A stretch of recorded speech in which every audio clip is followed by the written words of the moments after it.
For the wrist capsule CAR, we're really exploring the motion of your wrist moving into medial and lateral flexion, that side-to-side movement, which can often feel very stiff. So first off, when you start moving in this way, just be okay if you're finding that there's not much movement in each direction.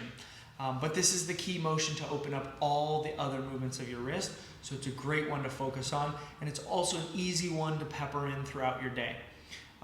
So you can just do it from any upright position, grab onto your forearm, make a fist, and then begin that hammering motion where you're reaching your knuckles down towards the floor to stretch the sort of inside of your wrist. And then as you reach your knuckles up, you're stretching the bottom side, or the opening side of your wrist there. So working in that position.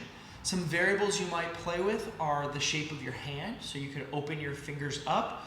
This demands a little bit more neurological control because we don't want to let the fingers start to flex on their own as we move the wrist joint. Another component that will sometimes sneak in here is that your hand starts to go in the flexion and extension direction instead of just that lateral motion. The last component is your base position.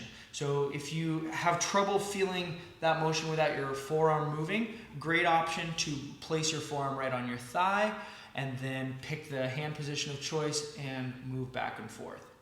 For any CAR, but particularly this one for a very stiff joint, it's really smart to move all the way into a complete stop, assuming there's no pain that you're moving into, and really testing or checking for how much motion you actually have before the joint stops moving.